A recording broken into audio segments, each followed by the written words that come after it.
Greetings. Today I will talk about General Cornwallis' arrival in America and some of the other events of the week, May the 2nd through May the 9th. This is an excerpt from my book, 1776. I'm in the process of giving this book the final edit, and I will probably begin the publishing process next week. It will be part of the Timeline of United States History series. Meanwhile, you can enjoy the book 1775, which is available on the website www.mossyfeetbooks.com. Just click the Timeline of United States History series on the lower left-hand side of the homepage. A box set that includes all 6 volumes of the series is available at that link at an economical price. General Charles Cornwallis, along with a squadron of about 10 warships accompanied by a fleet of 30 transports, arrived off the coast of Cape Fear, North Carolina on May the 3rd, 1776.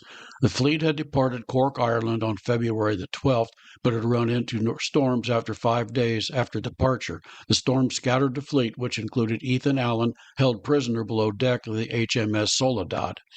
The fleet, commanded by Commodore Peter Parker, was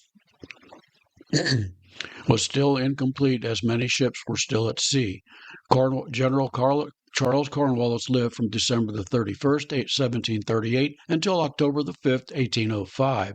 The son of Charles Cornwallis, 5th Baron Cornwallis, and Elizabeth Townsend, Charles was native to Grosvenor Square in London, England. Cornwallis received his secondary education at Eton College and Clare College, Cambridge military career. Cambridge.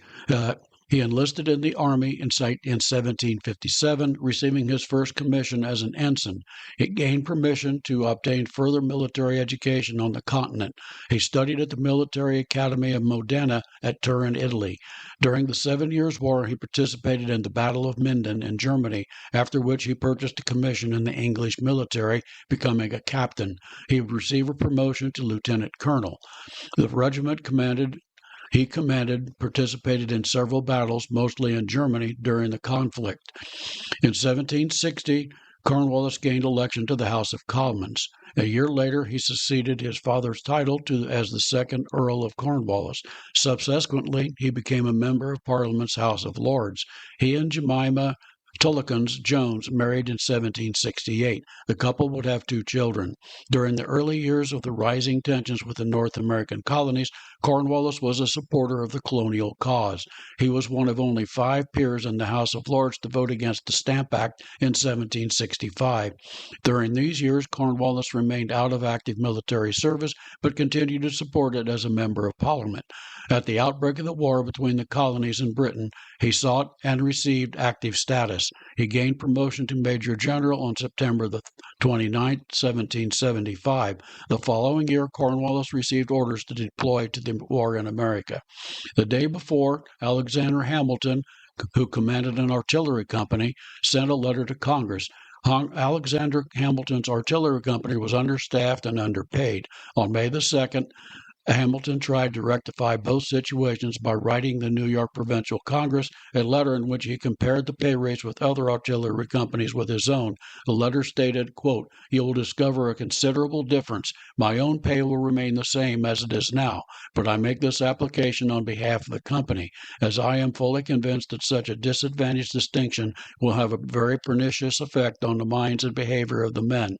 They do the same duty with the other companies and think themselves entitled to the same pay," unquote. The Congress complied with his request. The number of enlisted men rose to 69, which was twice as many as he needed, and some of the other events. Captain John Butler, a Canadian British loyalist, held a conference with several Iroquois tribesmen on May the 1st, 1776. Using liquor and stories of the glory of combat, he attempted to convince them to break the neutrality vows they had taken in the timeline of United States history series. In the previous year, Butler, who led some of the forces available on the website at the Battle of Cedars, convinced some 50 warriors to join him. However, historians are unsure on the lower left-hand side of the homepage. In the box set that includes Charles Gravier, Comte de Verhaines had presented his plan to fund the American Continental Congress in mid-April. Cornwallis, along with a squadron of about 10 warships accompanied by a fleet of 30 transports, arrived off the coast of Cape Fear, North Carolina on May 3rd, 1776. The fleet had departed Cork, Ireland, 1 million liras to this company run into the royal treasurer would make the check out to Verhaine's 15-year-old son, who would endorse it and give it to the front company. This would conceal the French government's role in the affair. He would use half the money to purchase outdated arms the French had and convert the remainder to Portuguese currency to loan the Continental Congress to purchase the arms. The arms would be the first shipped to the French West Indies. From there, the Americans would enjoy the provided ships to transport them to America.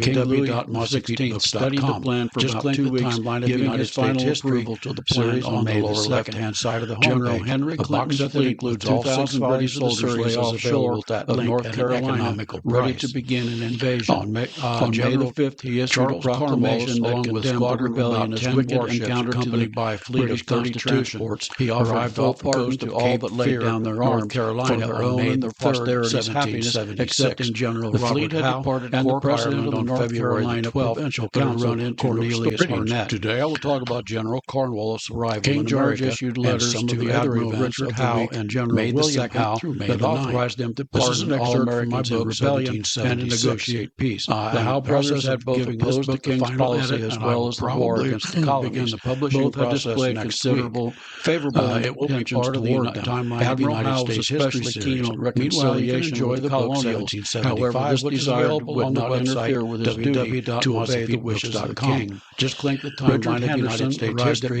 series on the lower left-hand side of the homepage. A box that began laying all 6 plans for his 14th colony, Transylvania.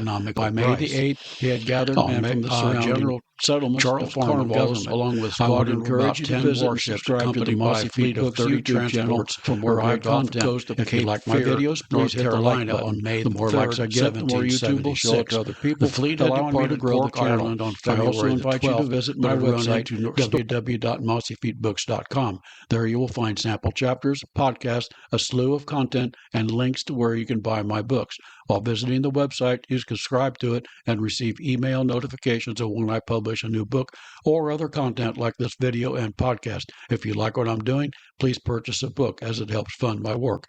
I hope you enjoyed this podcast, and thank you for